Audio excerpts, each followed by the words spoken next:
for the Candlepin Bowling Network's presentation of ACST A South action.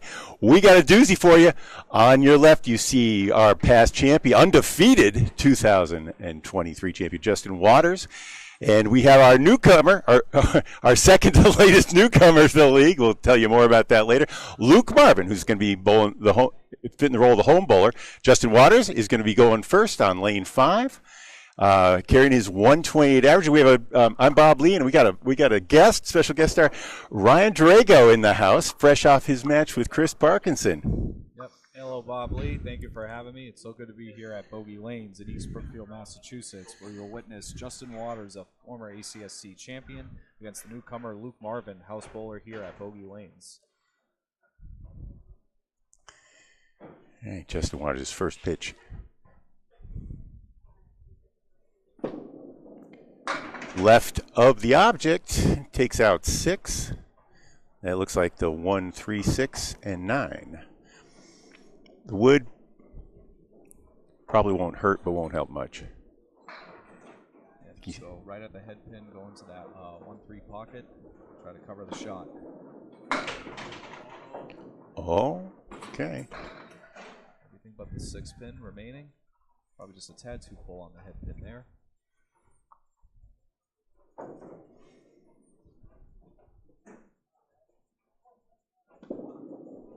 And a 10. Nice. Format for the ACST, as usual, 5 strings worth 2 ACST points apiece, plus 4 for total pins. How did your match go today with Chris Parkinson, Ryan? It went well. The final score was myself at 608, Chris Parkinson with a 585. I earned 10 points to Parkinson's 4. I now have 4 matches remaining this season. Wow. There's a head pin. Down to a check mark. 1 for 2 in the early going. Waters is carrying the league's top average of all divisions, all conferences at 128. That's a, what is that, a 530 average? No, 540 average. 640 average. I throw a 540 average. Yep, just about by 100 pins there, Bob. Yeah. Yeah, that's all of it. That's the difference between B and A right now. I'm right in the middle, and that's a tough 9 after hitting all 3 objects. Waters at 19. Saw him. He throws a very straight ball, about a one board of right to left action, I believe. Usually clocked around 39 miles an hour. Let's see, bring out the speed gun and see if that's today's number. Look at that. 38 miles an hour on that pitch. That was a spread eagle minus the tail feathers and the elbow on the left side. Yep, all that's left is the 2, 3, 6, 10. For a nice cut shot here. All right, trying to send the 1 into many. Yeah, the pins were falling pretty good today in Millis today, Bob, against Chris Parkinson. And the scores consisted of 136, 111, as Justin gets a 9 there, 98, 134, and a 129 for 608. Chris Parkinson did well, though. He came back strong in the third. To my 98, he threw a 145 and took the lead by about 22, and then I had to come back in the 4th and the 5th. But a close match, a good match against a good bowler in Chris Parkinson. He's got an average up around 120, but he's below 500 because of it's singles. It's singles, you know. Yep. And he's in one of the toughest conferences and one of the toughest houses for competition, anyway. Yeah. I'm very much impressed by his performance against Duncan McDougall over at Sawyer's, a 648 to 624 final in a very tough house. A beautiful spare there. Oh, there by it Justin is. Waters, the 178. Looking to sit on one here at the half. 38 plus a ball after 4.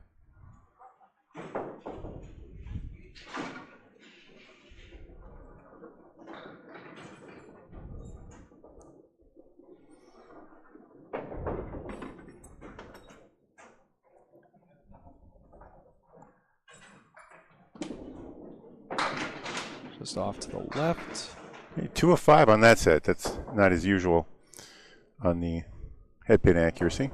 He's been a 70% pitcher this year. Highest in the game right now. Oh, very impressive. Just off to the left, hoping for a bailout here. And soon you'll see Luke Marvin, a new addition to the ACST Class A. Went 2-12 in his debut match against Sean Taylor over at Ryan's Family Amusements in Millis. And an 8 for Justin. A 53 half. That was a tough 53. Yep. But he missed 3 head pins, which was unusual for him. I think he was just about hit just about every other object he was aiming for. Oh, yeah. And now Luke Marvin, representing Bogey Lanes in East Brookfield, Mass. Believe Luke is in the what was the class 22? 20. He's in the 21 zone. Yeah. Yep. One of the up and coming ballers here. Resetting things on lane 5. Let me well, here. I do have some stats up on the board if we want to look at them later. Begins right to left, right on the money. Breaks things up. That's 2 and 4. Yep, 2 and 4 remains for Marvin. Marvin starts off all the way back. That's about a 15-foot approach. Yep.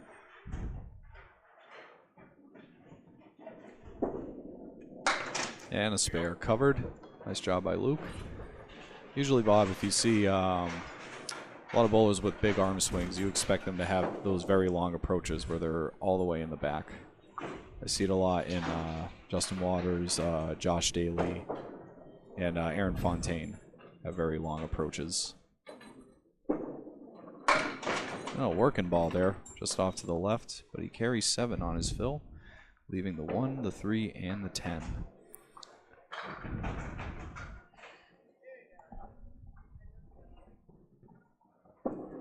It's on it, but just thin.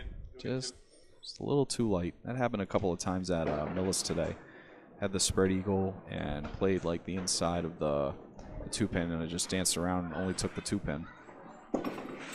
And an 8 for Luke. 25 after 2.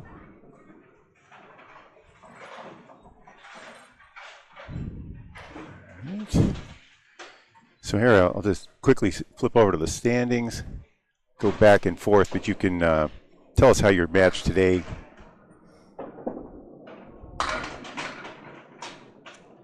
Another head pin.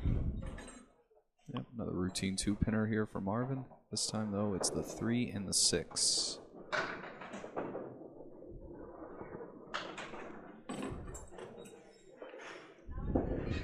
Ooh, that's his head pin ball, just off to the left. But you got to pick up the 10. So I've clocked Luke around 41, 42. I think he's dialing it back. I caught him at today at 38 and 39 miles an hour so far. Yep. 35 through 3. Both bowlers had a spare in their first half, a 7 fill. Luke Marvin still has 2 more chances to add to that mark tally. Another head pin, tough. What's that one? That is the 2, 9, 10? 2, 8, 9, 10. You got the 8 behind the 2 there. A very light hit in the 1-3 pocket.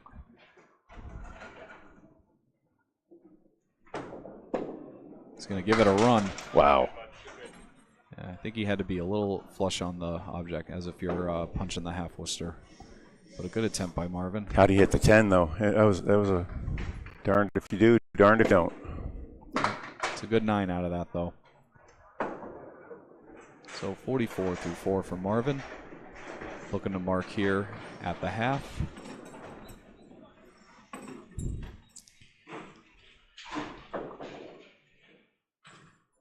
Marvin's first match, he was kept to a 502, I believe, in that 501. 501 to Sean Taylor's 593, I believe. So he starts out in his substitution replacement for Fendo Martins, playing against 2 past champions. Yes. Back to back. Yep. for the spare. No. A little too much wood on that one. Right, but you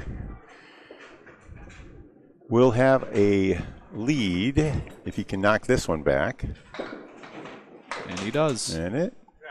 Just a one-pin match so far. 54-53. Expect at this level, a bowler in the 120s is, like Justin is averaging 3.5 marks. 3.5 spares and a strike per match. Oh, yeah. Every one of those fills has to be, I would say, around 6 or better on the fill.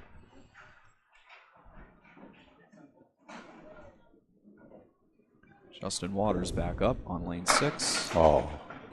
It's a nice 9-pin drop, just leaving the 3-pin.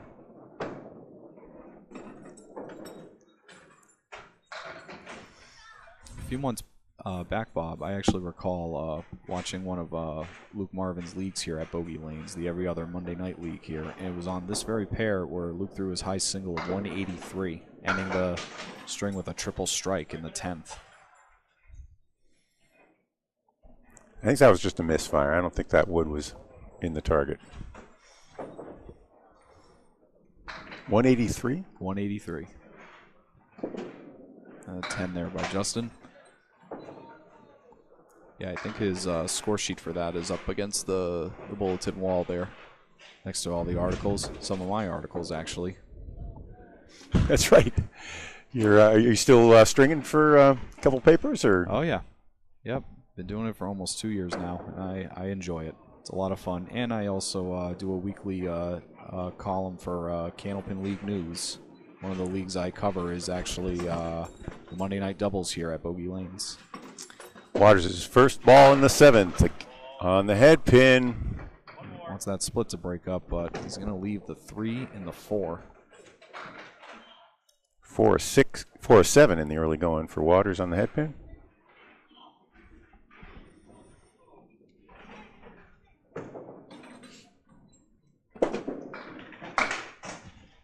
He grabs one, hoping to grab the other.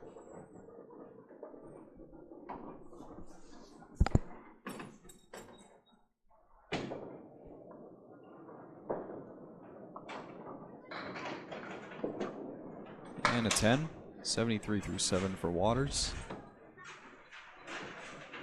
Oh.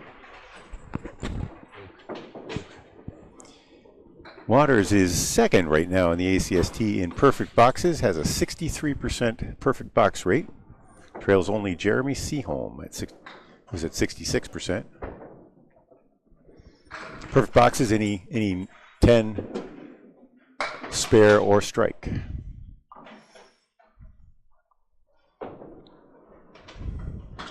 Cluster of 6 pins here for Justin on the right.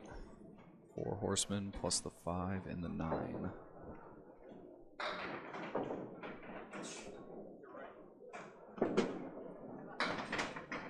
Yeah. That was just about what he wanted a thin one, but not quite that thin, I think. Got all 3 pins remaining wobbling there. 5, 9, and 10 remain for Waters.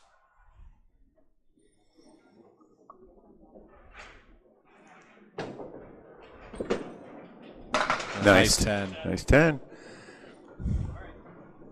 He's got room for 2. He'll need at least 1. Puts the pressure on Marvin. Yep, I already bowled Waters this season for the ACST back in December. I don't see any bruises. Are you okay? No. Oh, okay. Yeah, he threw a sizzling 691 to my 581. Yeah, that's Justin. Yep. A phenomenal bowler. That's why he's a 2-time world champion. And including an undefeated season. Yeah, that is incredible. I don't know. We'll see that again. Here's a triangle now. Yeah, I never thought that would be possible to accomplish in the ACST. You know, you would expect to lose a few games here and there, but to go undefeated is just phenomenal. Oh, sweet pitch there. Uses the sidewall. Always think about that if you can. Sidewall doubles your chances. Yep. 93 in a ball in the 9th.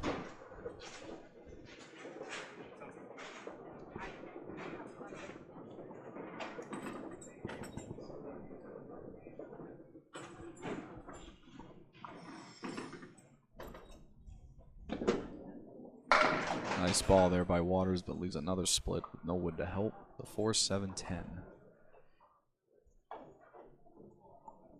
Gets him to 100 even through 9.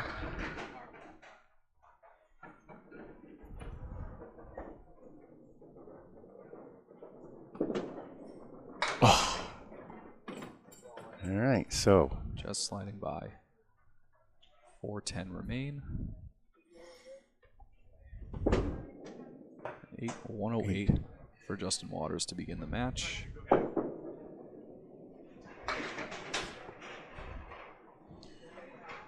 Okay, well, Luke Marvin's. I'm going to move over to the standings here. See, Justin leads in Division 1 at. He's halfway through his season. He's got 9 games left. He's at 126 on the season. Yep. And you see there's Luke Marvin. He's in italics because he's the injury substitution for Fendo Martins. He's still in first place, 71 and 69. Yep. We'll go back to that in a little while. Marvin now open with a 54 half. Too full on the head pin, the dreaded spread eagle. He's 5 of 6 on the head pin. That's the good news. Play aside, see what happens. Try to shoot it across. Oh. That's what he tried to do. Wow. Gets an unusual break, though, leaving the 2, the 7, and the 10. Putting the ball where he wanted to. Pro average on spread eagles is 8.3, and you can see why. Even with... And a 7 there by Luke. One mistake, and you got a 7. All right, so 61. That means he's going to need 57 and 4. 47 and 4. Nope.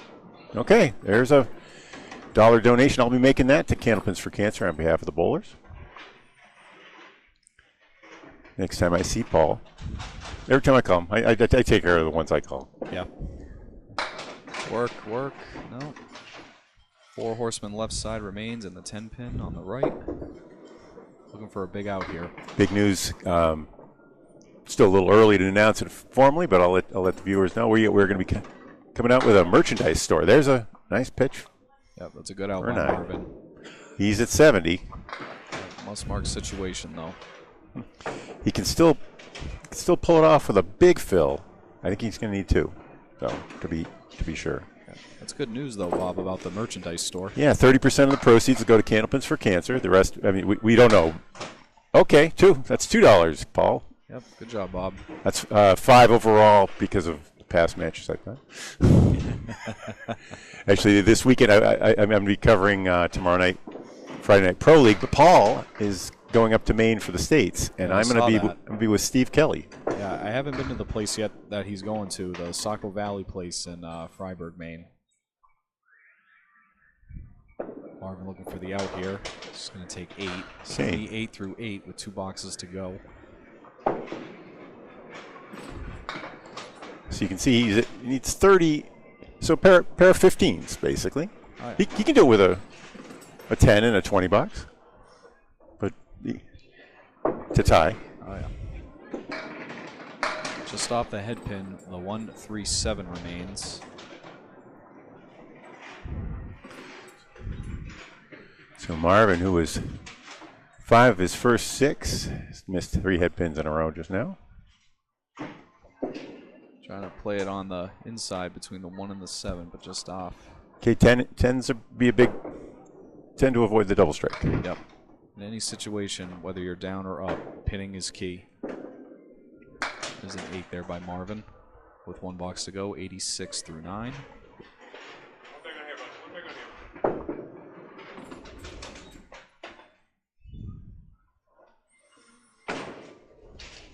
How long did it take you to get here, Bob? Because I know you relocated recently. Yeah, it's an hour and 30 minutes from Chester, so I'm 30 minutes west of Canal. It's not bad. All right, so string 1 will go. Justin Waters. Yep. Luke looking for an out here. So the first 2 points goes to Waters. Got 4 strings to go. And an 8 for Luke, 94. So it's a 14-pin lead after one string for Justin Waters.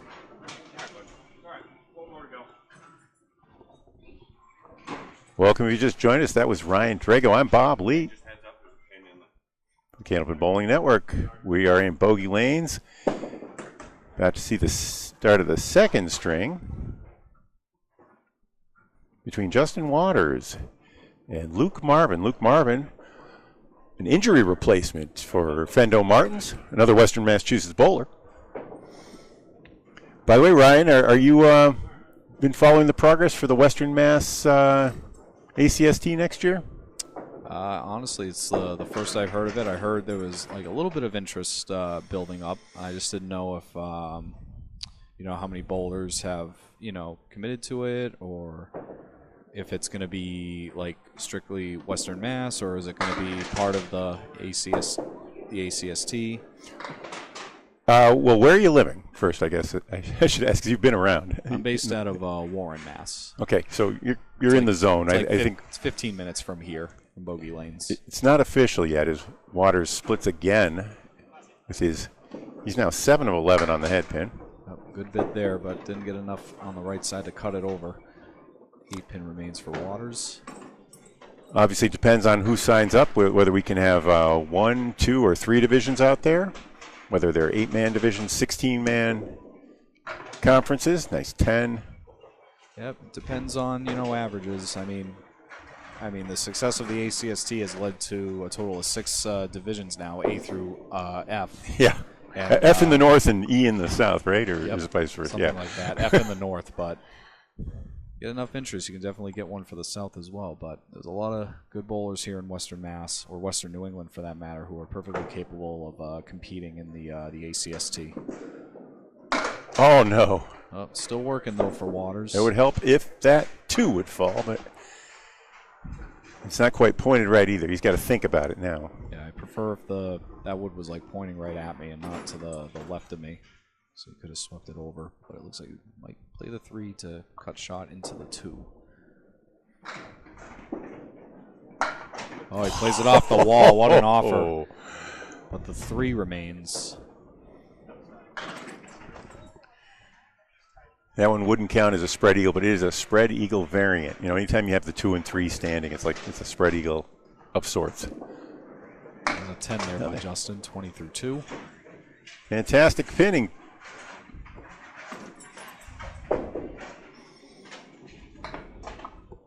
Now, Luke is a hot and cold bowler. He's a young bowler. He started off, you saw him 5 of his first 6 on the head pin. Looked like he was well on his way, and then just started throwing a little wild.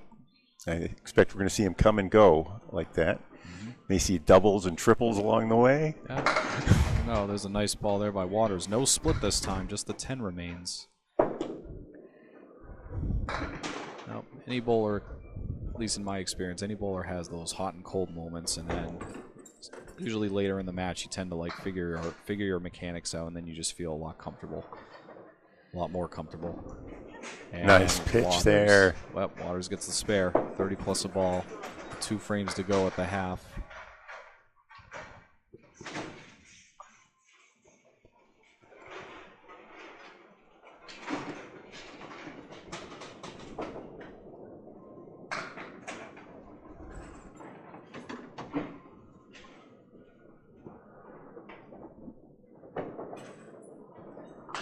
Bonus ball. A little bit right. Yep. That'll be the 6 fill for Waters. A 1, 4, 7, 10. It's technically a split, but it's not a split off the head pin.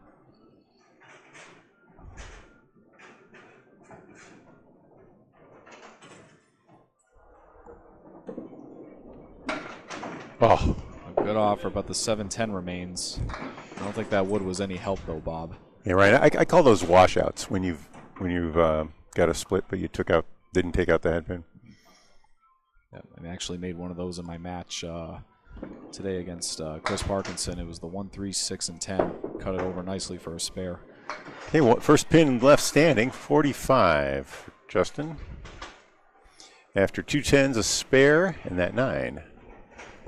It's 6 on the fill.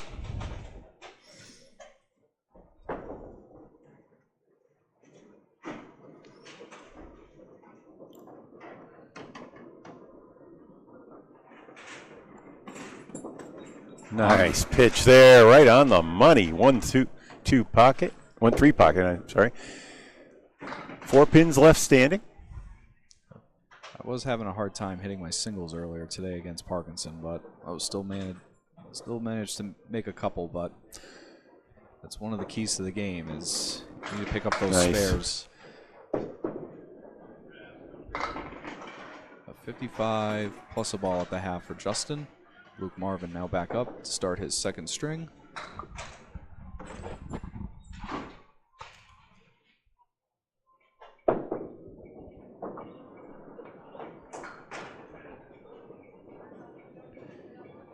So Waters now has 4 spares on the match.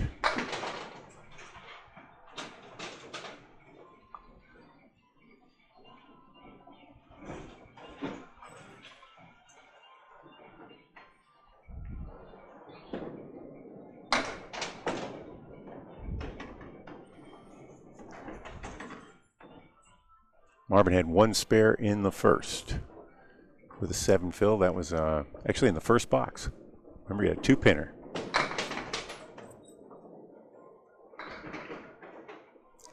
That'll be a 7.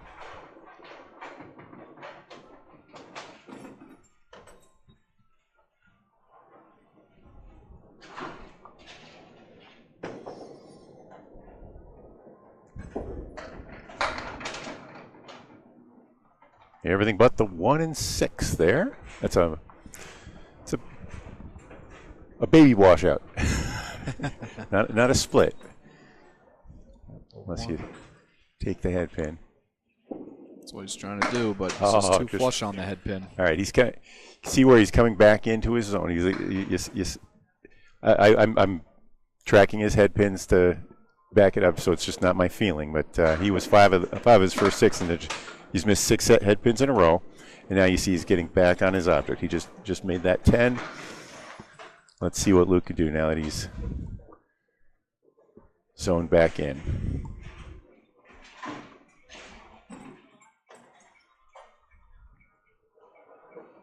Well, held on to that a little too long. But he gets 7 out of it off the head pin. The 1, the 3, and the 8.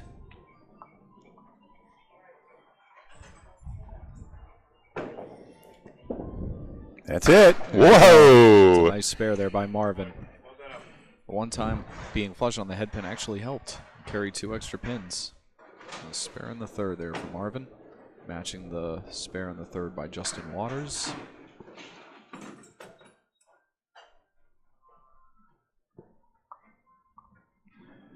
Bonus ball, just off the head pin again, gets 4 on the spare, 31 through 3.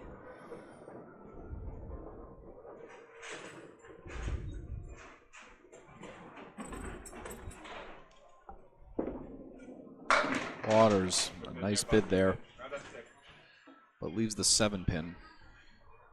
Did he have the 8 or the 9 sleeper back there? I believe, yes. Actually, I mean, they gave him 4 on the fill, so all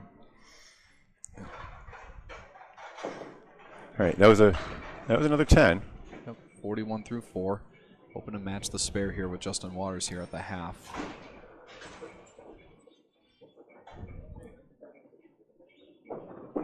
Nope.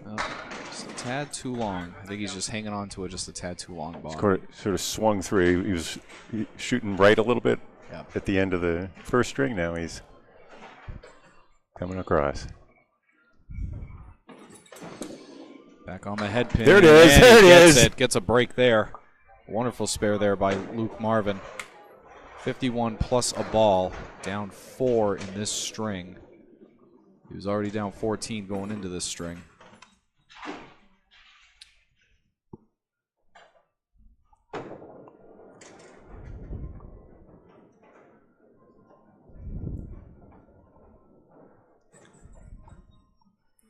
All right, Waters now on lane 6. He threw a 108 in the first string. Gets a nice break. Went from the double pinochle to the 610 remaining with a favorable piece of wood up front. That was a 63 half.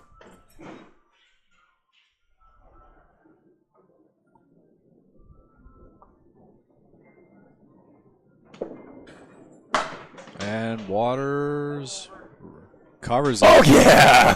Yep. Took a little while, but tapped it enough to make it go over. A spare in the 6 for Justin Waters, 73 plus a ball.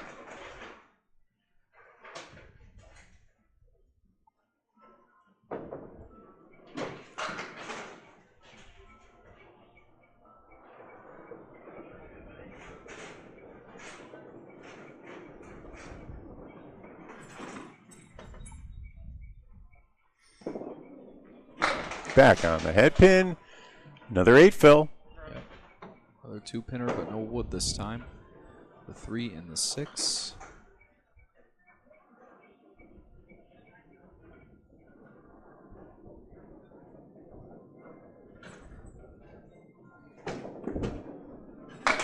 Too full this time. So after the 2 for 5 start, Waters now back up to his average 71% on the head pin. Knew it was coming. It's usually my goal whenever I'm practicing or in a match in a league or so or a tournament. Goal is to be at least 7 times out of 10 on the head pin in a game. Except you would be up in Jeff Surratt, Justin Waters territory if you could do it regularly. You are one of the more accurate bowlers, though. You might be able to do it. You're 31 mile an hour change-up. Semi-deliberate, as Yes. I would describe it. So Joe Smith's right in that zone, too. Yep. I actually like this setup, Bob. He's got a nice piece of wood behind the 6 that could maybe angle to take the 8 and the 7. The wood in the front, I don't think would be much interference. Nice shot. Oh, my goodness. Yep. It's one of the That was the 6'10", 7'8", right? 6'10", 7'8". Yep. Beautiful shot by Justin Waters.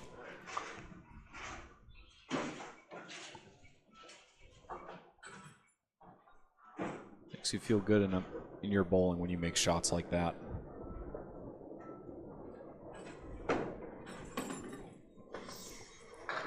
Waters on the bonus. Another perfect pitch. This one's a split. But with decent wood, though, I mean, it's double piece of wood, but set up as if, both pieces of wood could cover both the 4 and the 5.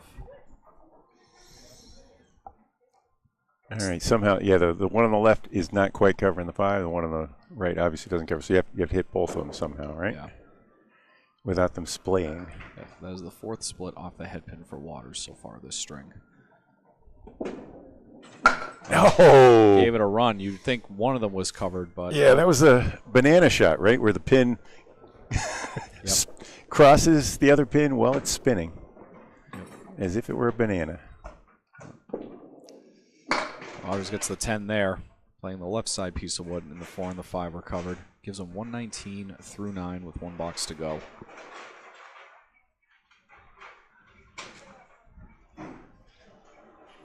I've only seen that shot made once with no wood, I believe, Bob. The 4 and the 5. It's like cobra fangs. Just standing there. Yep.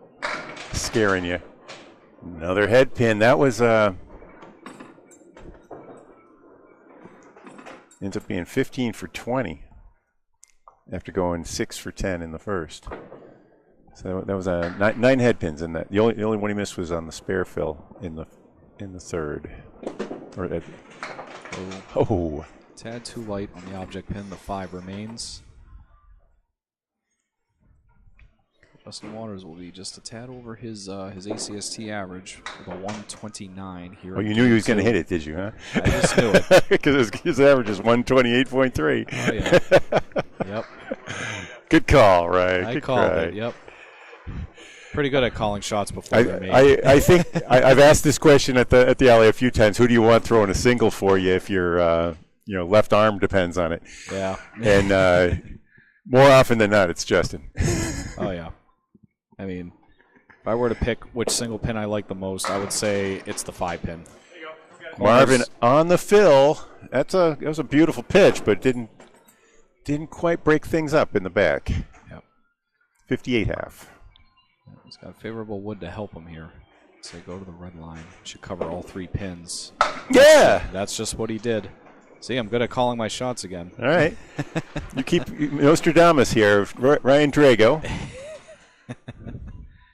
Yeah, but no, on the subject of hitting single pins, I would say the 5-pin is, I would say the one single I hit most accurately. The corner pins is a hit or miss.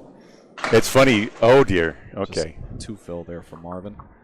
The half Worcester left. He's going to need 73 in the next 4 boxes. Good side from Justin. Oh, that's a bail. Wants to bail out here. Do you bail out? I mean, at my level, we definitely aim for the 2-pin. We don't go for the head pin anymore. Oh, no. But I think they're. That's just what he did. Well, he went for the head. He went for the head pin. Yeah. He was center. on the pocket though. A little more center, but that was a 7. But in any situation like that, yeah, you want to go to the side with the most pins. You know, because like I said, pinning is key in this game of candlepin bowling. Marvin just off the head pin again. This time though, he's on lane 5. Bob, he was going a little too far left. This time he's like staying a little more right of the head pin here on lane 6. Yeah. The difference I was giving included the first string, so it's actually 52 pins right now in the next 3 boxes that he needs. Yep, that was a good offer there on spare shot, but he leaves the 6-pin.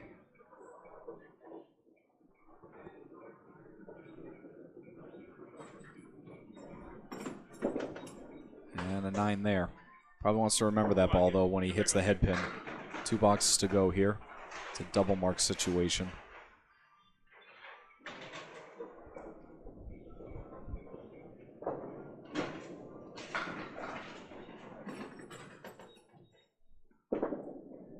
There's a head pin ball there from Marvin. Wants that 4 to go. And got some help coming his way. Double piece of wood in front of the 4.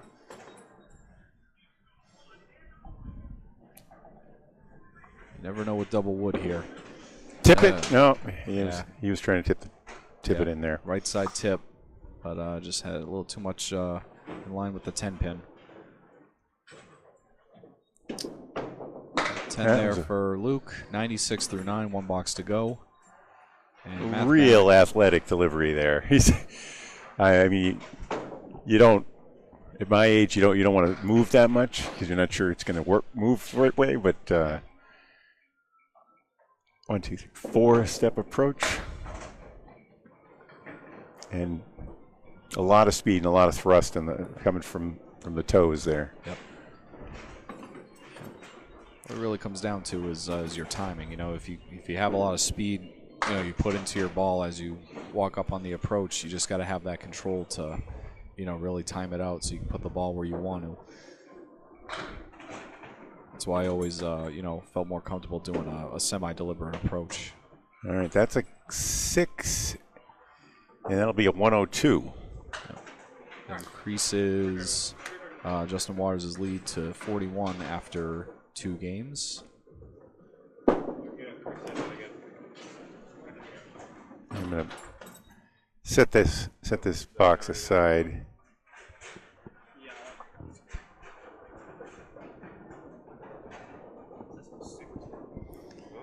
We'll get the totals there. So right now through 2, it is 237 to 196.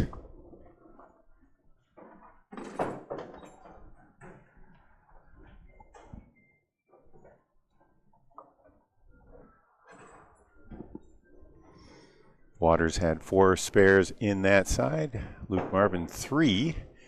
Waters at 6 for the day. Marvin at 4. Big difference in the pinning and in the head pins.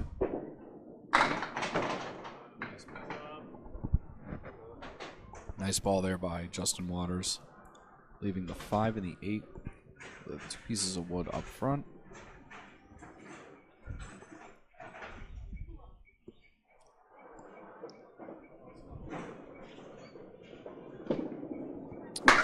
And, oh, there we go. Double piece of wood looked like it was going to mess him up, turn into a roadblock, but instead wood stuck around on the plate and tripped the 5. So Waters, who was 6 of 10 in the first string, was 9 of 10 in the second. Now 1 of 1. He's at 16 for 21 overall. As he works on the spare here in the second.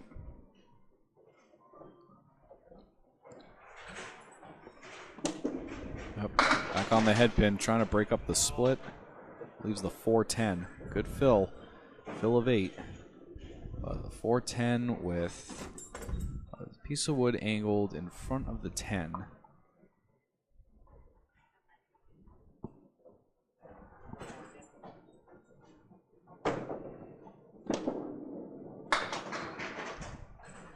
Yep, Justin takes out the 4. The 10 remaining.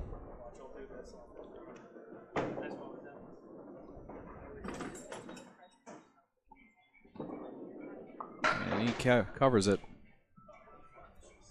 So 28 after 2.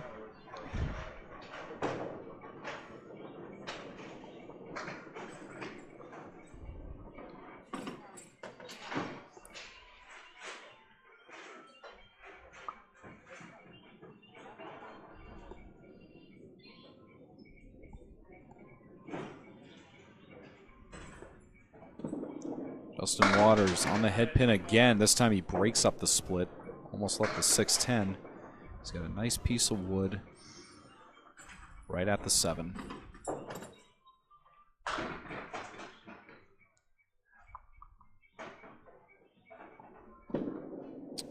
And he covers it. 2 for 3 now in this string for spares for Justin Waters. 38 plus a ball. 2 frames to go here at the half of string number 3.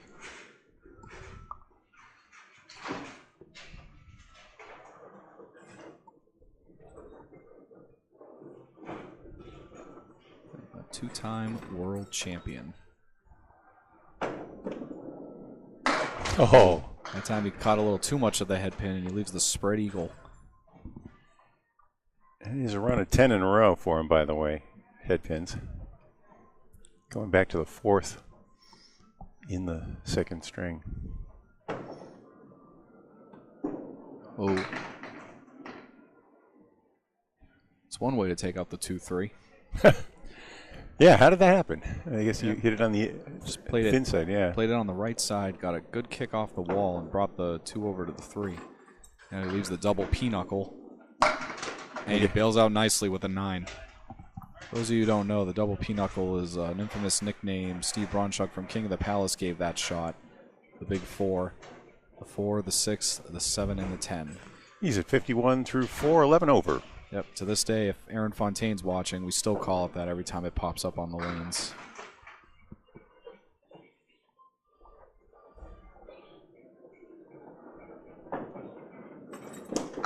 Hey. Another head pin for Waters. 11 in a row. But another split. That's his 3rd split in this half alone. But another decent setup, though, consisting of the wood when you have the 3, the 7, the 8, and the 10.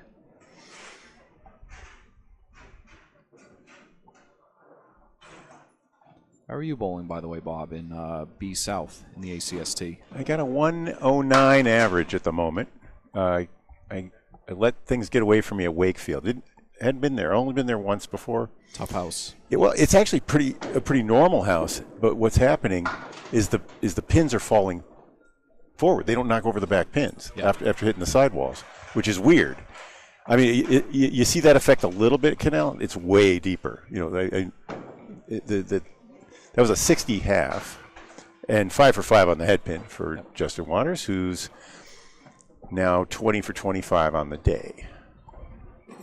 Here comes Marvin. Probably let the ball go a little too pin pins are still mixing up everything there. but the 1 and 9, right? 1 Is there 5 there? 1 okay. 5 9. Yep. Oh, let's get that the pin cam for. Oh, nice shot by Luke Marvin. My pin cam wasn't showing up on the screen. Sorry, viewers. Yep. Spare to start here in the 3rd for Luke Marvin. That's his 5th of the day. We still haven't seen a strike yet. Surprisingly, no. It's been all spares so far. And just off the head pin there on the left leaves the 1, 3, 4, 6, 7, 9 for a spare leave. But another 4 fill. I would be expecting strikes soon. Yeah. This I think I have a graphic for that. It's not the easiest house, but you can throw strikes here. Marvin looking for the out. Disappointing 6. Just put 20 after 2. Putting the scoreboard across the bottom because it has the totals in it.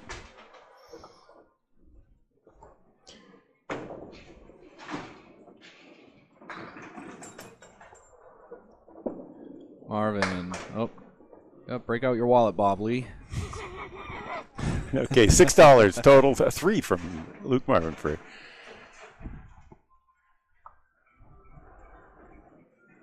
See, Luke on the head pin. Good recovery there. He has 3 pins remaining. Looking for a 10.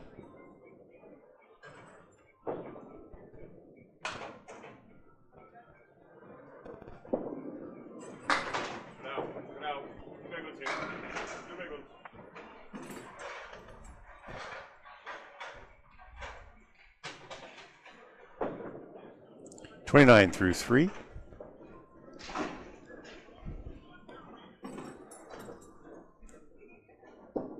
Luke. There's the head pin. Nice ball there. Leaves the 2 pin. I will admit now on camera that the least favorite shot of mine is any single pin, even with wood. Because you're why? Just the nerves, or the could be the nerves, or it's you're just expected to make it and it's still hard to make. Oh yeah, after you throw a decent ball, or you just feel All right. feel kind of left out because you throw a decent ball and you thought it was a strike and you still have 1 pin remaining and it looks like a little pencil down there. But sometimes you just got to remind yourself you just got to reach out for it. Be better accurate with the singles. If it makes you feel any better, it probably won't. Probably make you feel worse. It takes 0.26 degrees of angle to miss it. And if you do that 60-foot long right, it's a right triangle with 3 inches to miss on one side. And, yeah, that's all it takes. If you're aiming for the middle. Yep. Marvin on the spread eagle leaves the 7-10.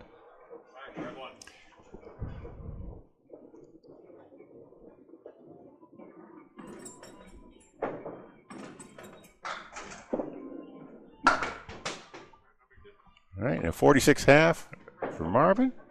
There's 2 of 5 on the head pin.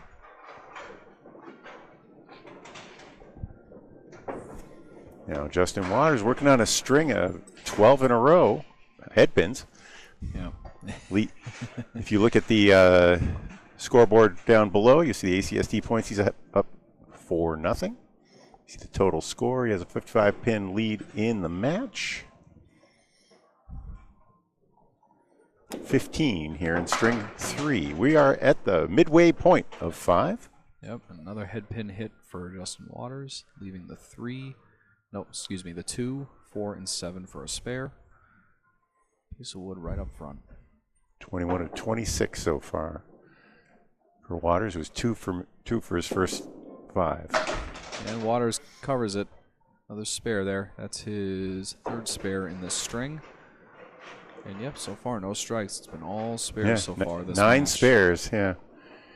And 5 for Marvin.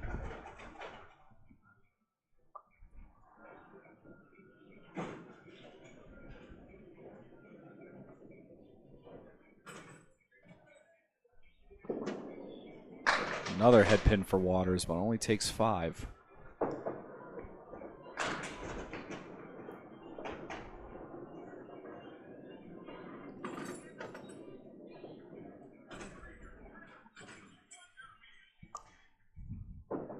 For the hay bale. No. Split within the lead there. And the setback remains. Saw that quite a few times today at Millis. Almost made it once. With no wood? One with wood. Okay. But the wood wasn't as helpful. Hitting them without wood is about a 1%er from what I can tell. I don't have official numbers on it, but it is, like they say, the shot that never goes. Yep. It's close to never. I only recall making it once with no wood for a 10, and that was at Sunnyside. I had the 5, the 6, and the 10. Played the 2 on the right, and had the right kick on the wall to tap the 5. But yeah, usually it is the shot that never goes, unless you have very favorable wood. Back on the head pin, another split. Yep. That's 8 of 8 on the head pin in string 3 after going 9 of 10 in string 2. Waters with the 5-7. The wood is angled where he can play the 5, catch the wood on the right, and hopefully helicopter it into the 7. That's what he tried to do, but played a little too far left on the wood. 7 was covered, but the 5 remains.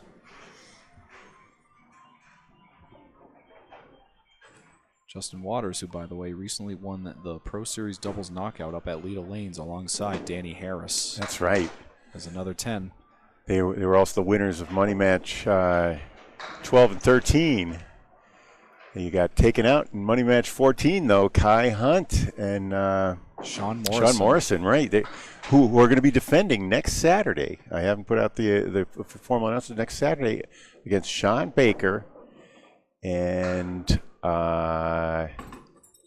Aaron Fontaine. Speaking of bogey bowlers. Oh, Waters. Another headpin. Very thin that time, but good leave. Yeah. I always love watching Sean Morrison bowl. He has such a very unique style, and he definitely still throws it like the way he did like 10, 15 years ago.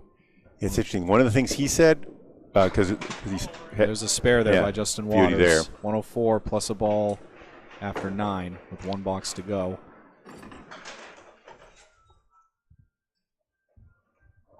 Yeah, no, I always liked watching Morrison bowl. One of the best Maine State candlepin bowlers. Right, he hadn't been around very much since the pandemic, and one of the things he said to me at the Money Match was that main difference is he's not getting down. He's not quite getting down the way he used to. I guess he's used to almost be at a right angle when he released. Beautiful 9 fill there, 113. Yep, I was almost thinking first strike of the match, but the 5-pin remains for Justin Waters, who just picks up the 5-pin. 123 plus a ball here in the 3rd. Clutch spare making here by Justin Waters. And Waters was ho-hum 10 for 10 on the head pin. You don't see. I think I've done that about twice in my life. Yeah, same. Yep. I've seen Justin do it many, many more times than that, though. On the bonus for Waters. On the head pin, will we see a strike finally? But no, the 5-pin remains. All right. And a 132 in the 3rd for Justin Waters. Nicely done. So in case you're wondering how you keep a 128 average, 10 head pins and, 9 fills, that's all. That's all you got to do. Yep. Chris Lafrenier's favorite, one of Chris Lafrenier's favorite bowlers right now, Justin Waters. All right, Marvin is going to need to dig deep. Digs deep into the nostrils there. That was a spread eagle minus the tail feather.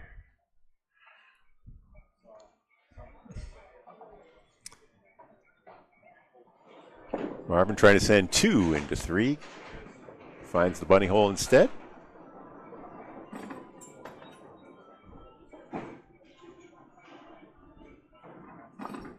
Marvin, the home bowler here, bogey. On his favorite lanes.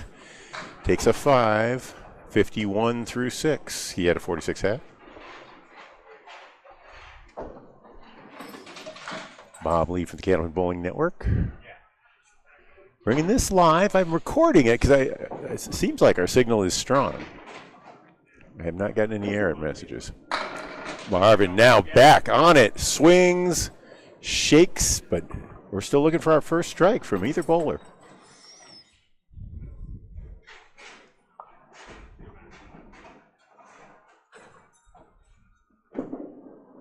That's good. 61 in the ball through 7.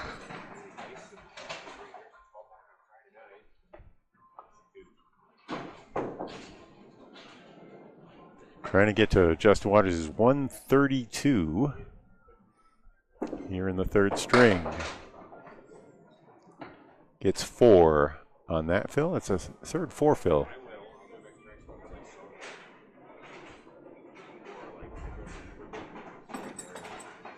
Six spares so far for Marvin. Run it all the way up. Up. Well, up.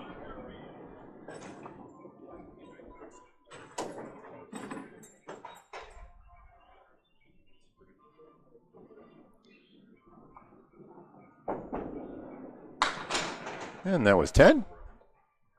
75 in the ace. Marvin is going to be around for a long time. This is the second match in his ACST career. He came in as a substitute for Fendo Martins, who was in the C finals last year. He carried an average of 112. Got promoted to the A's. A bowlers have typically average 114, 112, is going as high as Justin's 128. And we have a couple down in the low 100s right now. B bowlers more typically 107 to 111.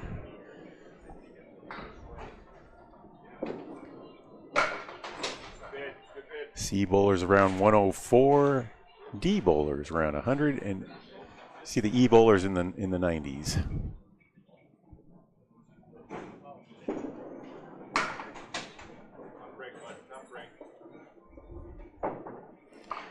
That was a 984 so far through 9. Gonna need a century mark here. Mark to make a century.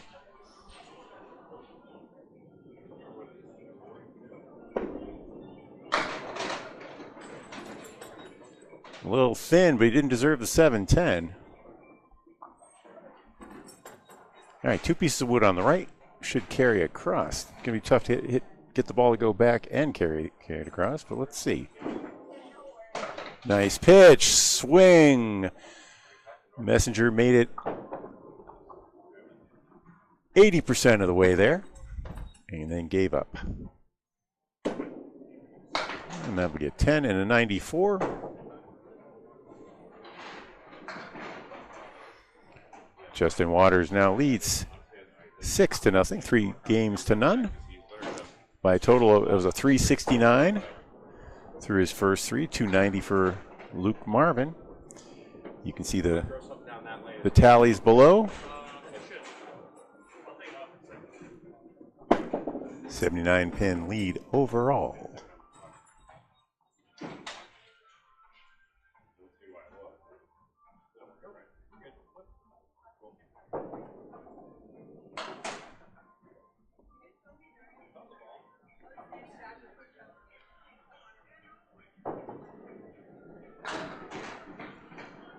Now on with the 4th string.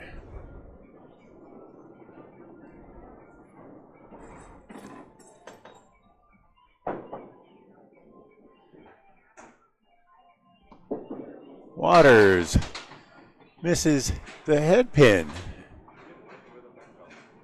after a string of 16 in a row.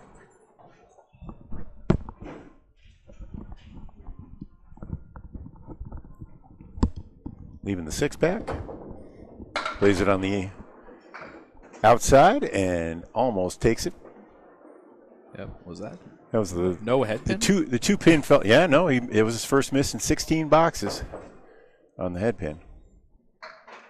This for a 10, and it's good. 10 bucks for Justin to start game 4. He's won every string so far in this match. Got 6 points. Yep, after my match with Chris Parkinson today at Millis, my record is now at 110 and 86. Currently leading Division 3. Okay. If I said that correctly. So I think Ed Woodside right now has taken the lead in Division 2 over the combo of Luke Marvin and Fendo Martins, yeah. Yep. Here's the newsflash for the second time today. Waters has missed the head pin twice in a row. Caleri remains, left side. Not easy to make. But Waters just made it easy. A beautiful spare. Cleary's converted by pro bowlers at a 20% rate, and that was one of them.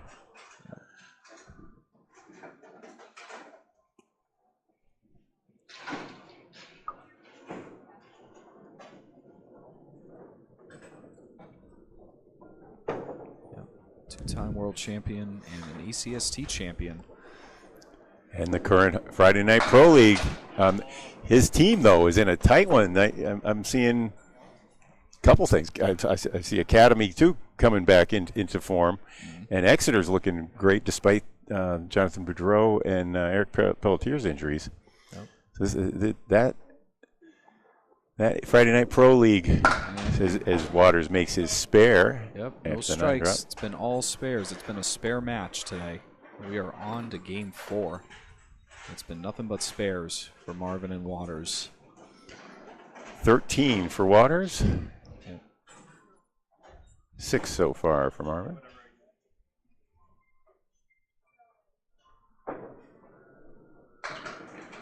On the bonus, back on that head pin, but this time only carries 6. The triangle in the center with the 5, 8, 9, and then you got the 7 pin on the left. No wood to help.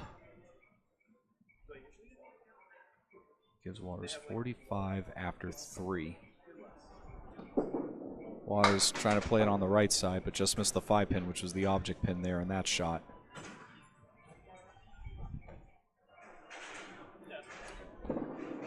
Waters bails out with a 9, 54 through 4.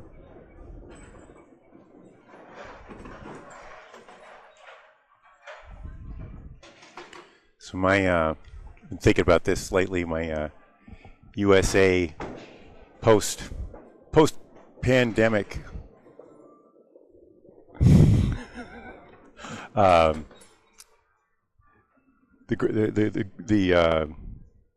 greatest bowlers of all time, and Justin Waters is right there. I can't decide if he's Washington or Lincoln, but he has been battling it out with Josh Daly. Yeah.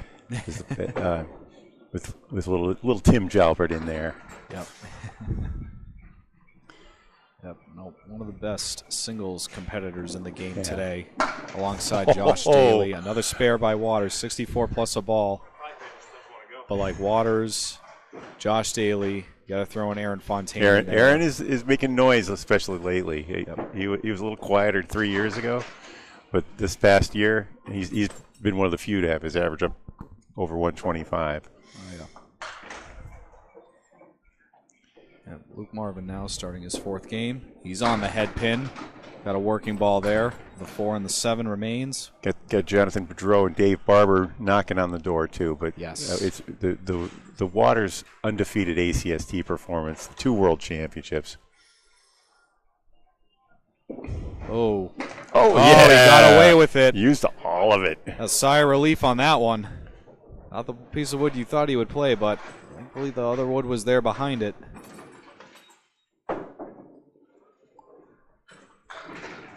Big spare there for Luke Marvin.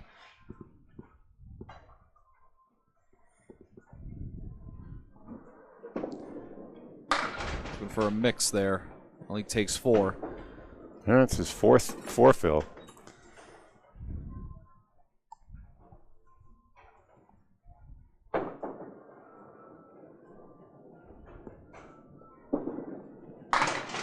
Yep, everything down except the head pin.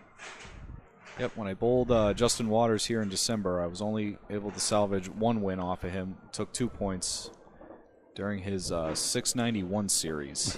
691 here? Okay. 691 here. Yep. Nope. He bowls very well here. A few times that I've seen him bowl here, he bowls well. He lights it up.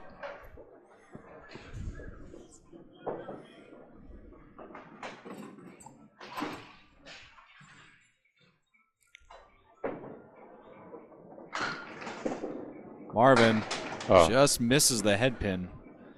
The 1. Spread the 3 out a little. Yep, got a tilting 3 pin there. The 1, 3, 8, and 10.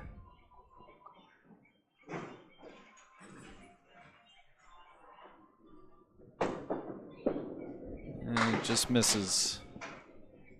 1 and 8.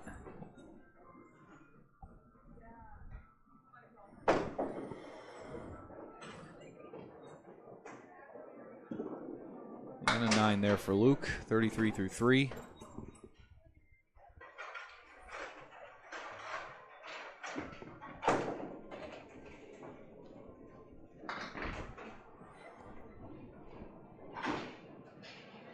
Yep, got a lot of nice people here at Bogey Lanes. Great staff, great bowlers, great people. Oh, nice pitch, but that's going to be the dreaded 410. Yep. Wood maybe in play in the. Yeah, you got a couple options here. You can go to that wood way on the right and hope for a good deflection, or you can play the 4 and play. Hopefully your ball catches the 2 pieces of wood in the back, and hopefully one of them will direct itself to the 10. Marvin playing the one way right, but God, the a wood short pin. Yep, the wood spins itself. I think it touched it a few times. It didn't knock it. Did just spun itself around behind the 4, but a great effort there by Luke Marvin, who gets a 10 for 43. Yep. Best thing you can do in a situation whether you're down or up, just in facing a difficult shot, just give it your best. Get as much pins as you possibly can. Well, another head pin for Marvin. Most bowlers spend a little time in the B's and C's nowadays before they jump up and take on your Justin Waterses and Sean Taylors. But also, most beginning bowlers aren't throwing the ball 40 miles an hour like that. Only takes the object pin there. The 4, 7, 10 remains, so we'll be down here at the half of the 4th. That athleticism is gonna obviously be at play, but just has to get it zoned in. Yep. That was a 50 half. And he's at 15 out of 35.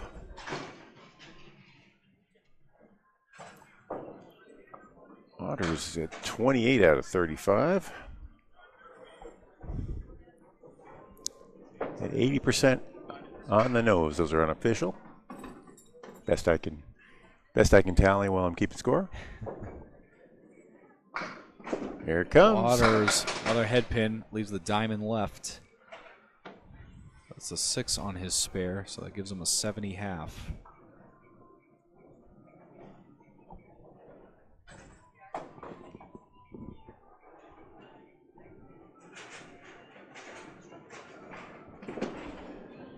And 2 flush there on the diamond. You want those to be full. Yep, that's what he did. He was just a tad too full. 4, 5 remains here. Again, I've only seen this made once without any wood. And that was at Diamond Junction in Palmer. Guy threw such a slow ball. He just grazed the 4 or the 5, and the pin just managed to nudge itself over at the right angle to take out the other pin. And so it was no sidewall. No sidewall factor whatsoever. Yep. 79 through 6 for Justin. Made an 8-9 like that. I'm not sure. I had a little spin on the ball, but I'd say the wall is your better option. Breaks up the split. Waters has this 3-6-10. We've seen it. I think there's a pretty famous one to win a B match last year. Jeremy Van Dyke won a match making the 8-9 like that. There's a spare for Justin. Sweet. It's 4th in this string. 89 plus a ball through 7. That's 15 on the day. Yep, 15 spares, no strikes. They usually come in at a 3-to-1 ratio. Yeah. 3 spares for every strike. Oh, just off the head pin, a half Worcester for Waters. 91 through 7.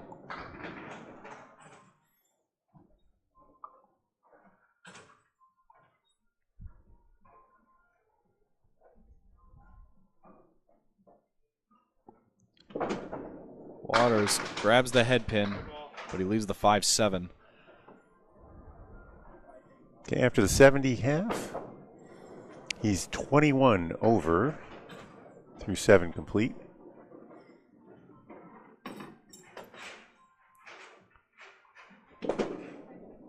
Okay, stays 21 over. Yep, connects Through 8. the wood with the ball, and the 5-7 are gone. 101 through 8. 2 to go.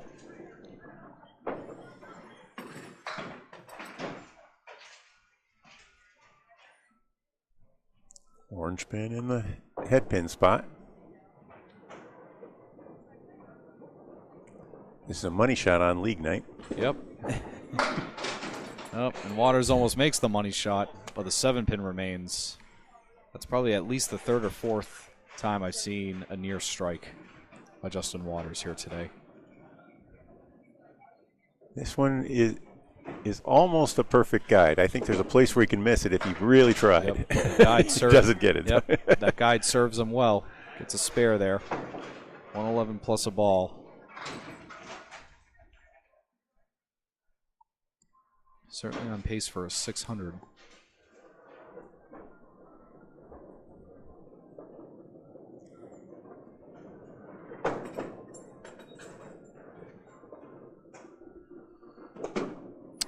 Off the head pin.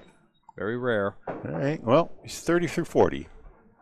Yep. A 1, 3, 7, 8 is the shot that Waters is looking at. He has another helpful guide here on the left. On the left of the head pin is a nice piece of wood. That could be helpful if he wants to play it. Or he can just go for the cluster of 3. Hopefully something bounces off the wall and takes out the 7. He uses the wood, but the 9 is untouched. A little bit of this phenomena where balls bouncing off the walls come forward more and don't take out that back row here. Yeah. I don't mind the action at bogey. Pins fall, but it's the weird late action that I don't see happening. That's a 127 for Justin Waters. He's at 496 through 4. Scores of 108, 129, and 132. Yep. Justin before that. Yep. Luke Marvin at a 50 half, looking for a 78 back half here to take string number 4. There were 5 spares in that half for Waters. Go run. Go get it. Has 16 on the day. 16 spares for Waters, 7 for Marvin. No strikes.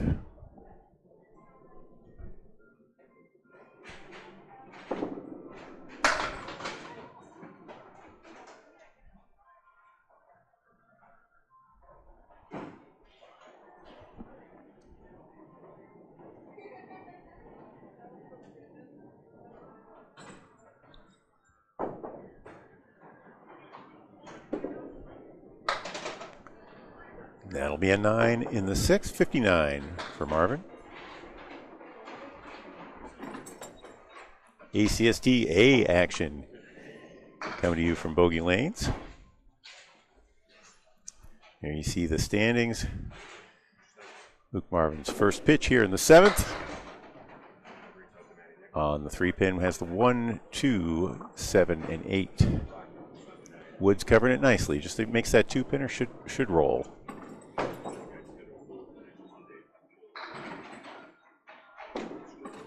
Like that. That was ideal. The young phenom from Bogey Lanes, 69 in a ball.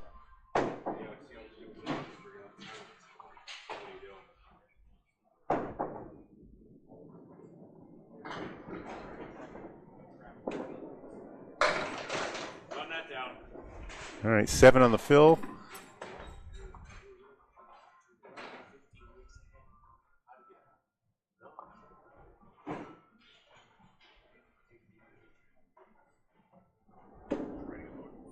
And a nice pitch in the.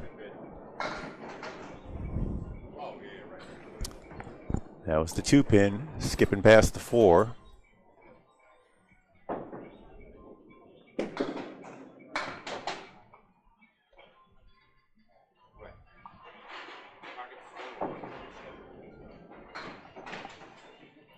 $86 now after the 10.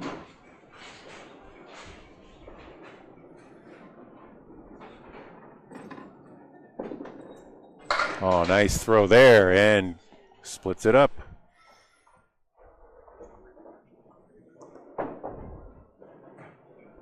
Three, 6, 10 rail on the right. The 4-pin on the left. Has to hit that front pin just a little thin. Hit it just a little full. That's all. It was a really great bid.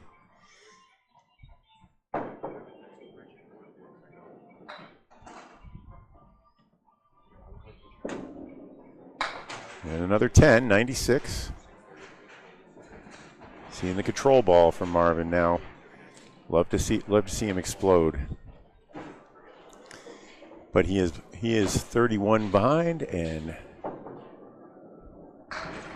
Justin Waters going up 8-0 now.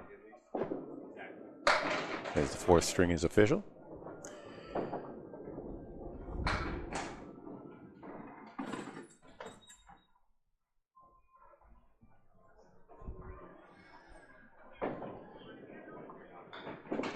One, two, nice throw, and it didn't take.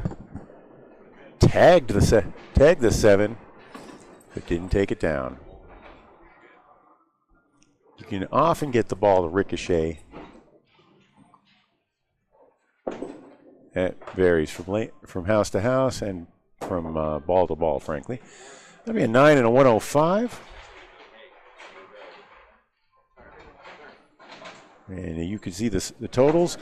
496 to 395, a 101 pin lead for Waters through 4. See, in a clinic, this is how you maintain a 128 average and the best game in the modern era. Yep.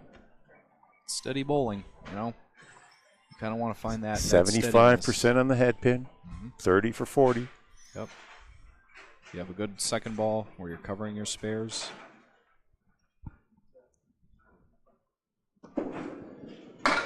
Yep, full on the head pin there, but when you're bowling this game, Bob, you got to expect that.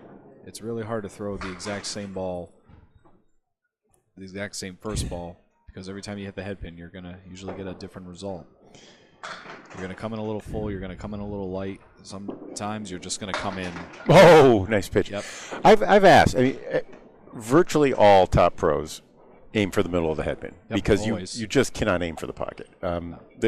You have to be in some sort of zone that. Yeah, I know. Craig Holbrook says sometimes when he was in that zone back in the days when he was a 138, that he used to be able to do that. But you just it just makes sense because you're going to miss left and right from what you're aiming for. As Waters takes 10 in the first. Yeah, there's a lot of bowlers who will tell you that if they aim for the pocket, they like the 1-2 or they prefer the 1-3. Me, my goal personally is just find the pocket. Yeah. Either pocket works. Well, how do you?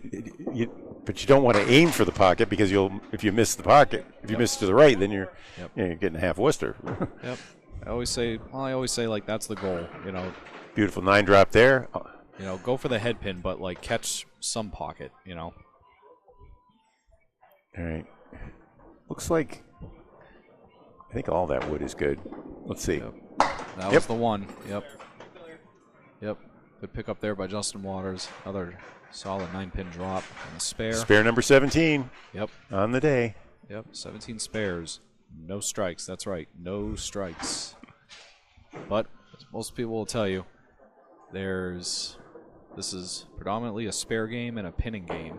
Usually to a 3-to-1 ratio, though. Not a strikes are really a bonus. Not a 24-to-0 ratio between spares and strikes. This is pretty extraordinary. Oh yeah. You know, in strikes, it's good to get strikes. They're possible in Candlepin, but they're more of a bonus. Real accuracy, real test of accuracy is picking up your 10s and picking up your spares. So one of the great targets for a 120 plus bowler is going to be the 20 marks. Waters well on his way at 17 after his first 43 boxes. 4 on that, Phil, though. Yeah, even off the head pin, Waters has been getting some good pin action. Yeah, it's a solid spare there. That's a pretty one. Nice spare by Justin Waters. Light. Yep. Put the ball right where he wanted to. That pocket hit. Carried all 6 of those remaining pins. I left the marks up from the first string. My apologies to the viewers. 34 plus a ball here for Justin. Bonus on the head pin, and our first strike of the match. As the 5-pin was the last to fall. And it goes to Justin Waters. Took 44 frames to see a strike. Well, actually more than that if you factor in Luke Marvin. That's 80. That was 26 spares before our first strike. Yep. And that was a fast strike. Oh, Waters back on the head pin again. Yeah, baby. Yep. Dreaded spread eagle there, but that's why they give you 2 on the strike.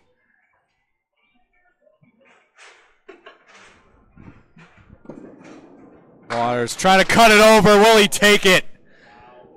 Everything down except the 3-pin. What a great effort. 63 through 4 for Justin Waters.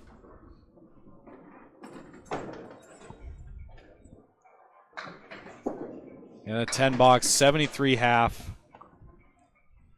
Really thought he was going to trip that last pin for a spread eagle for a spare.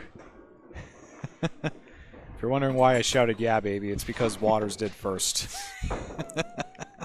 all right. Could hear him. Great half. Waters now at 569 through 45.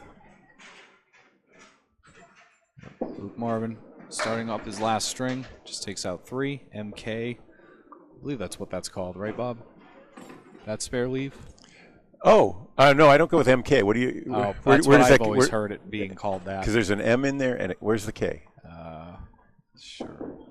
I don't understand the reference. Yeah, Is it, I heard it from King of the Palace. That's how okay. That's how far back. So if you want to get an answer to that, you'll have to contact Dennis Nuzzo, Dave Madela. Okay, that's better than cluster 7. Taking out the triangle in the back. It doesn't have a name in my world. No. It is a wild pitch. Yes. If you officially anything that where you're aiming for a pin and you miss by more than a pin, that's a wild pitch. Yep. 8 in the first. Yep. Luke on the head pin. There it goes and pulls back and tags the 5. Yep. Wants that wood to stay to be like a nice little guide, but it's kind of can double the size of it in. Yeah, well, not the case. 5's all by itself. 3 inches alone for the target. The ball is 4.5 inches wide. And he covers it. Just kisses it on the left there. Yep. Yep. All the single pins, that's my favorite pin to shoot at because it's right in the middle, the 5-pin. You know, of the numbers, the 5-pin goes at a very high rate, but it's the 5, the 2, and the 3 are the most common. I have the highest conversion rate. The lowest conversion rate, though, is for the head pin. Really? Which is in the middle. Yep. But figure you just missed the head pin, got a 9 drop. You're either not that good of a bowler or you're a little wild, you know. Yeah. Or you weren't really trying in game 2. Hate to say it, but that was the 5th 4-fill for Marvin. Yeah, another 4. He's got 3 more pins looking at him right here.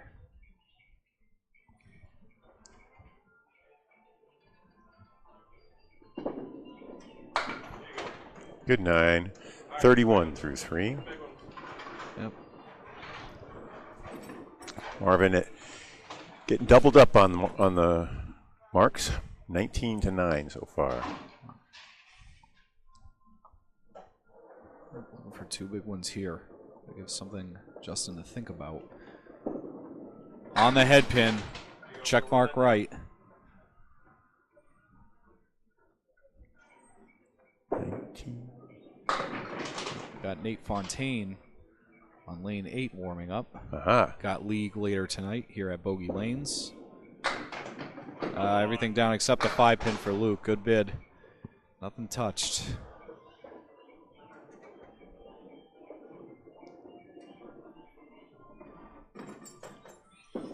And 9 box there.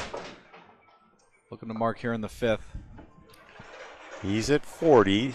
Chasing Justin Waters is 73. Waters looking to complete a sweep. Yep. As I said earlier, Bob, I got 4 matches left here in the ACST. 3 of the 4 are home matches here at Bogey Lanes.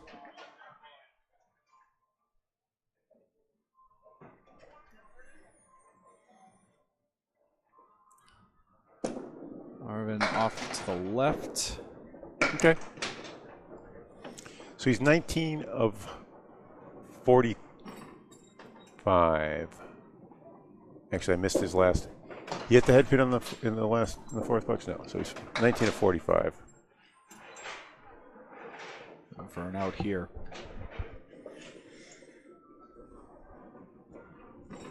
Yep. Probably not the start he expected, Bob. His first 2 matches in the ACST, and he's bowling against 2 world champions. Yeah.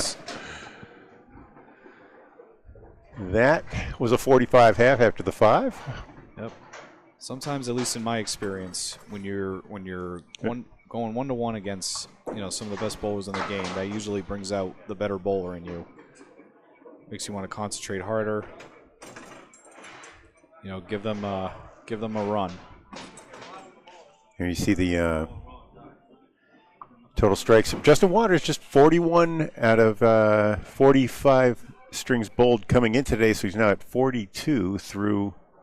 Well, he's going to have 42 through 50, unless he can add a bunch right here. Waters, very rare, off the head pin.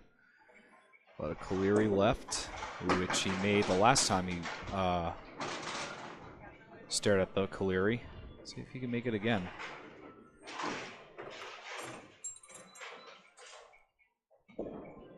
Oh, nice. What an offer. He makes it. He's 2 for 2 on the Caleri. Those are the his 2 finest conversions today, those 2 Caleris. Yep. I would say the other shot he made earlier in the match was impressive too. The 6, 7, 8, 10. That was very impressive. That was his 20th mark of the day. Yep. Bonus ball. Back on the head pin. Looked like a better ball than that, but he leaves the center triangle. The 5, 7, 8, 9.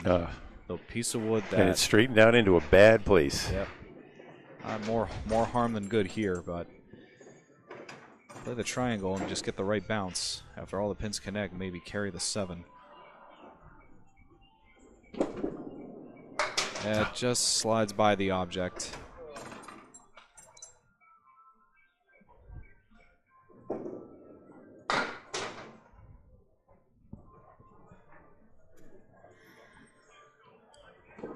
Waters looking for an out. He does. He gets a 9. Gives him 98 through 7. He's right on that 128 clip, which has been his average here in the ACST Class A South.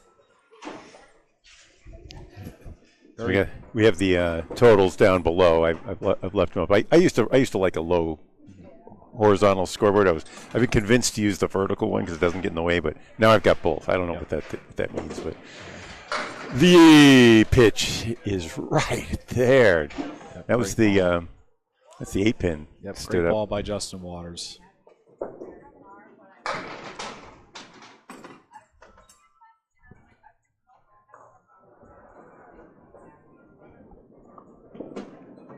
Waters all over it.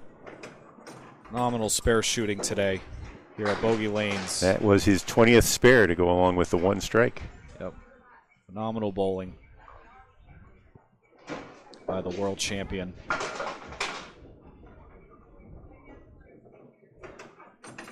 Both occasions, one with Academy Lanes.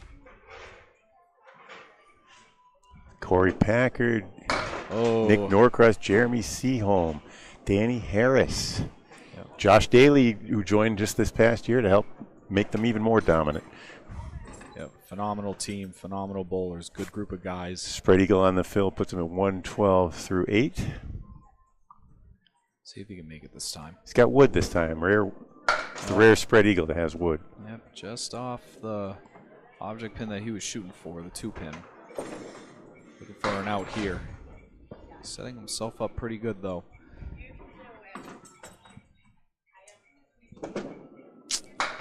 a nice 9. Good out for Justin Waters. A 121 after 9 with 1 box to go in the match. He's at 617. So he'll be a little shy of his average. Yep. You needed 640. We decided, right? Yep. To keep that. Yep.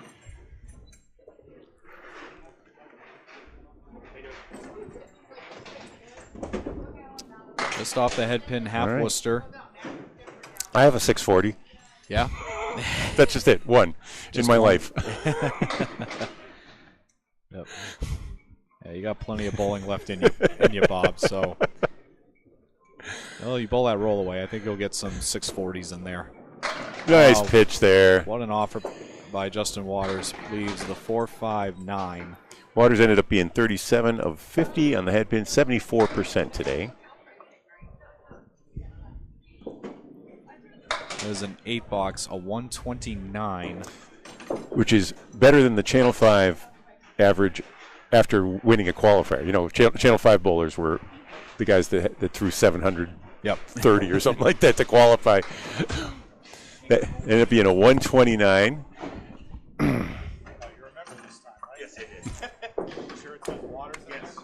Yeah. Final was 625.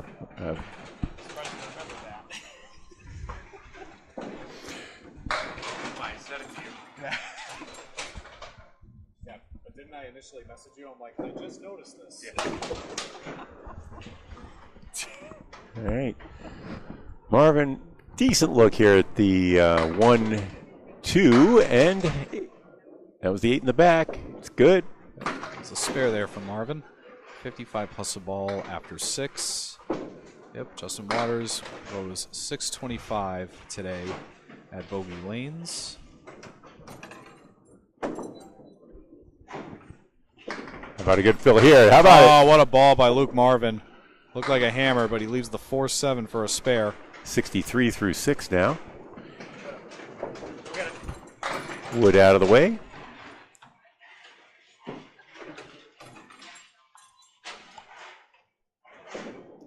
And that just squeaks folded, by. yeah. 4 pin remains.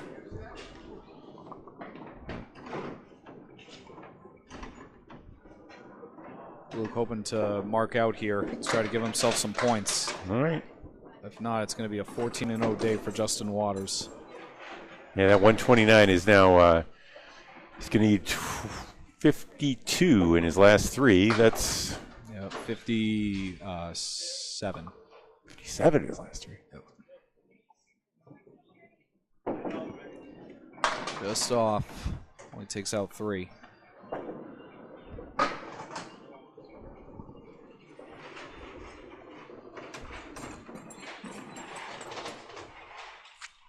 Needs another mark to get to 500 also. Yep. Oh, good bid. He leaves the 710. Wow. Yep. Tough day for Luke Marvin, but he's got 7 more matches left in this season. He's got plenty of time to try to give himself a playoff spot. Just an 8 there. 81 through 8. 2 boxes to go. All right, he's at 476. Love to see him finish with 25 and get to 500. 24 for 500. That's a great one. There's a good ball. Yep. 4-7. Good wood in front. Hang in there till the end. Got someone lurking behind me. It's one of the wonderful staff here at Bogey Lanes, Sophia Hernley. Sophia Hernley, yeah. Yep. There's a spare there by Marvin. 39 miles an hour. Beginning to end for Marvin.